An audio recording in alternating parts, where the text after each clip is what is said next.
36번 볼게요.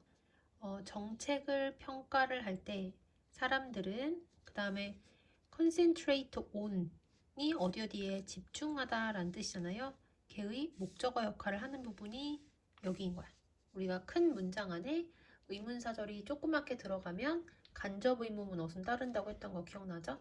그래서 의문사, 주어, 동사가 사용이 된 거야. 일단 여기까지 해석을 하면 정책을 평가할 때 사람들은 어떻게 그 정책이 몇몇 특정한 문제들을 해결할 것인가에 초점을 맞추는 경향이 있다.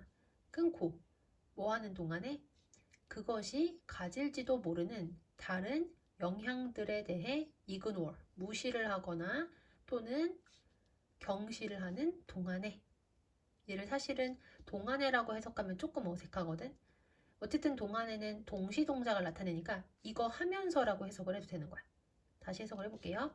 정책을 평가할 때 사람들은 어떻게 그 정책이 어떤 특정한 문제를 해결할 것인지에 초점을 맞추는 경향이 있다.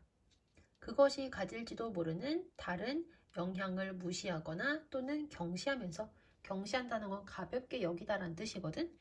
그러니까 어떤 정책에 대해서 평가를 할 때 사람들은 이 정책의 해결할 수 있는 특정한 어떤 문제에 대해서만 초점을 맞추는 거야.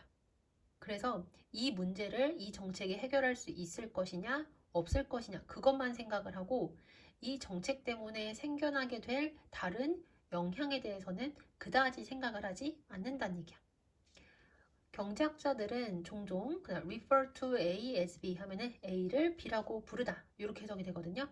이 상황을 의도하지 않은 결과의 법칙이라고 부른다. 예시로 들고 있거든요. 예를 들어 대절이라고 가정을 해봐라. 뭐라고 지금 가정을 해보라고 하냐면 당신이 수입되어지는 강철에 관세를 부과한다고 가정을 해보래. 근데 이렇게 수입되는 강철에다가 관세를 부과하는 이유가 뭐냐면 국내의 철강 노동자들의 일자리를 보호하기 위해서인 거야. 다시 해석해 볼게요. 예를 들어 당신이 국내의 철강 노동자들의 일자리를 보호하기 위해 수입된 철강에 관세를 부과하는 것을 가정해봐라. 자, 이게 이해가 되도록 설명을 먼저 해볼게요. 일단은 우리가 다른 나라에 있는 물건을 우리나라로 가지고 올 때는 관세를 매겨야 되거든. 그래서 처음에 우리나라에 들어오기 직전의 가격에다가 관세를 부과를 해. 그러면 그렇게 하면은 이제 외국의 물건이 우리나라로 들어올 수 있게 되거든요. 그러면 그때 그 물건의 가격이 어떻게 책정이 되는 거야? 처음에 들어올 때 원래의 가격에다가 관세를 매겨가지고 둘이 더한 게 국내 소비자가 수입된 물건에 대해서 내야 할 금액이 되는 거야. 근데 만약에 이 관세가 높아져. 그러면 국내 소비자가 내야 할 금액도 어떻게 되겠어요? 당연히 높아지겠지. 그러면 외국에서 온 게 우리나라에서 생산된 것보다 더 가격이 높다면 당연히 우리는 가격이 좀 더 저렴한 국내의 제품을 사용할 확률이 높아지겠지. 이렇게 되면은 국내의 철강 회사가 잘 될 수밖에 없는 거야. 그러면 국내의 철강 노동자들의 일자리도 보존이 되는 거죠. 이런 과정이라고 생각을 해봐. 이런 걸 생각을 해서 관세를 부과를 하는 거야. 만일 당신이 충분히 높은 관세를 부과한다면 그러면 그들의 일자리는 인디드 정말로 외국의 철강 회사에 의한 경쟁으로부터 보호가 되어지겠죠. 하지만 의도하지 않은 결과는 바로 대절이라는 거래. 어떤 게 의도하지 않은 결과냐면 몇몇 자동차 회사의 노동자들, 자동차 노동자들의 일자리가 외국의 경쟁사에 잃게 되어질 것이라는 것이다.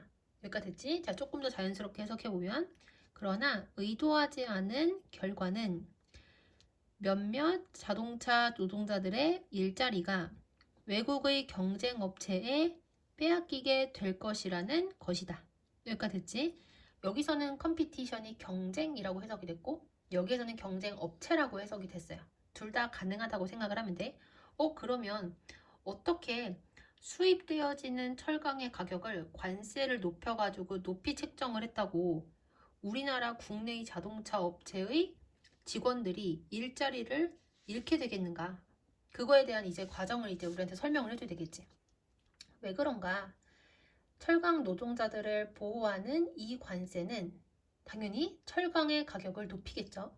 근데 어떤 철강의 가격을 높이냐면은 국내의 자동차 제조업체가 그들의 자동차를 만들기 위해 필요한 그러한 철강의 가격을 높이게 된다. 국내 자동차를 만드는 데에는 국내의 철강만 사용을 해서는 안 되는 거야. 엄청나게 많은 철강이 필요하기 때문에 외국에서 수입된 철강도 써야 되거든요. 근데 지금 수입되어지는 철강에 높은 관세를 매겼기 때문에 국내의 자동차 제조업체들은 많은 돈을 들여서 수입 철강도 수입을 해야 되는 거야. 여기까지 되시죠? 자, 그러면 그 결과 국내의 자동차 제조업체는 그들의 자동차의 가격을 높여야만 한다. 당연하겠지. 비싼 재료를 써가지고 자동차를 만드니까 그만큼 자동차의 가격도 높아질 수밖에 없는 거야. 근데 그렇게 되면 이 국내의 자동차들이 상대적으로 외국의 자동차보다 덜 매력적이게 만들어지겠죠. 다시 해석해 볼게요. 그 결과 국내 자동차 제조업체들은 그들의 자동차의 가격을 높여야만 하고 따라서 그것들이 외국의 자동차보다 상대적으로 덜 매력적이게 만든다. 여기까지 됐죠? 자, 그러면 국내의 자동차가 수입되어지는 자동차보다 더 비싸. 그러면 당연히 소비자들 입장에서 매력적이지 않겠죠? 그러면 사람들은 우리나라 자동차보다는 수입 자동차를 더 많이 구매를 하게 되겠죠?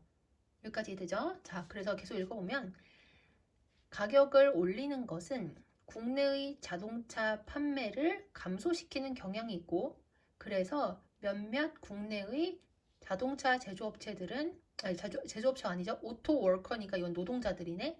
그래서 몇몇 국내의 자동차 노동자들은 그들의 일자리를 잃게 된다. 그러니까 처음에 관세를 매기는 것은 철강 노동자들의 일자리를 보호한다 라는 특정한 문제를 해결하기 위해서 만들어진 거란 말이지.